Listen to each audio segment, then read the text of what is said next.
TDP ప్రభుత్వంలో దళితుల పరిస్థితి ఎలా ఉంది? ఈ ప్రభుత్వంలో దళితుల పరిస్థితి ఎలా ఉంది?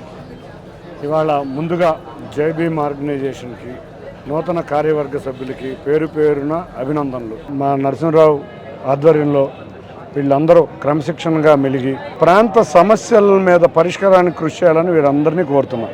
ఇక వారందరూ కూడా ఒక్కటే అనుకునేది, అందరూ కూడా ఇవాళ సమావేశంలో మేమందరం కలిసి చర్చించిన విషయంలో ముఖ్యంగా నిజాలు. ఈ 2014 నుంచి 19 వరకు రాష్ట్ర ప్రభుత్వం అధికారంలో ఉన్నప్పుడు, తెలుగుదేశం అధికారంలో ఉన్నప్పుడు ఏ విధంగా ఉంది, 2019 నుంచి 23 వరకు దళిత బిడ్డనని చెప్పి ఎన్నో అక్రమాలు చేసిన ఈ జగన్ పరిపాలన ఎట్లా ఉందో ప్రజల్లో అవేర్నెస్ పెంచే ప్రోగ్రామే మేము పెట్టదలుచుకున్నాం.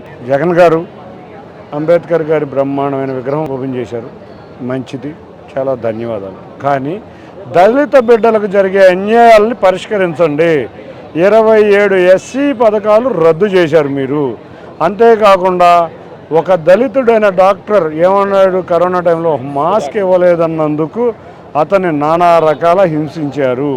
అంతేకాకుండా మీరు సాక్ష్యం ఇస్తే ఒక దళిత యువకుడు 5 సంవత్సరాల క్రితం కొరడి కత్తిసీను బయటకు వచ్చేవాడు.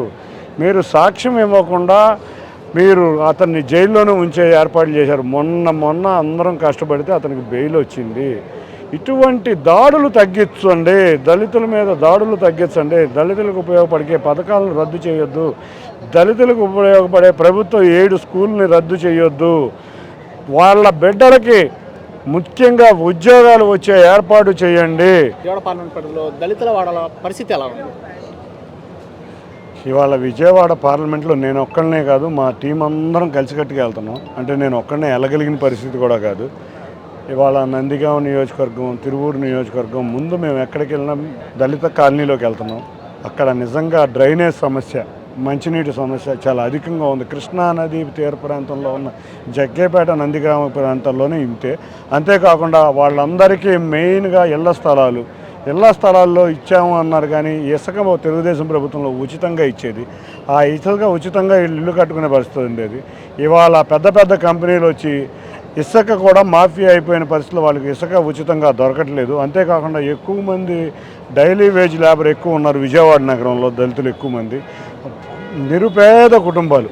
మీరు చూస్తే ఇప్పుడు మేము కొన్ని ప్రాంతాలకు వెళ్తుంటే మిర్చి పంట అనుకుంటా, మిర్చి పంట పొలాల్లోకి వెళ్ళి ఉన్నారు. అటువంటి ప్రాంతాల్లో కూడా నీటి సమస్య ఉండటం వల్ల వాళ్ళకి అటువంటివి కూడా లేకుండా పోయినాయి. ఇవాళ బిల్డింగ్ కార్మికులు ఎక్కువ మంది వాళ్ళే ఉన్నారు, ఆటోమొబైల్ ఇండస్ట్రీలో వాళ్ళే ఎక్కువ ఉన్నారు.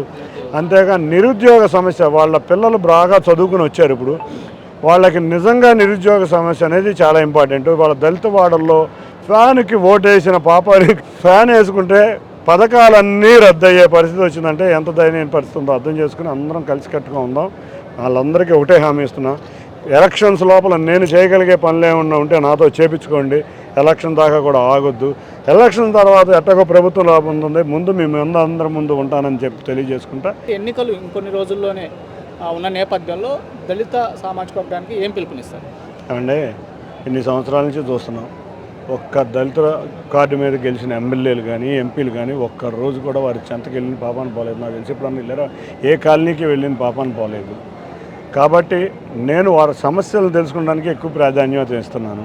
ఆ సమస్యల ద్వారా నేనేమి చేయాలి, నా ఆలోచనలు ఏంటనేది పథక రచన చేస్తాం. అందరు కమిటీ సభ్యులతో కూర్చుంటాం, ఏ విధంగా వారు మా ఆలోచనలు బాగున్నాయి, మా అధిష్టానం దృష్టికి కూడా తీసుకెళ్తాం. అన్నీ నేను చేయలేను కాబట్టి మా అధిష్టానం దృష్టికి కూడా తీసుకెళ్ళి సమస్య పరిష్కారానికే నా యొక్క ముఖ్య కర్తవ్యం.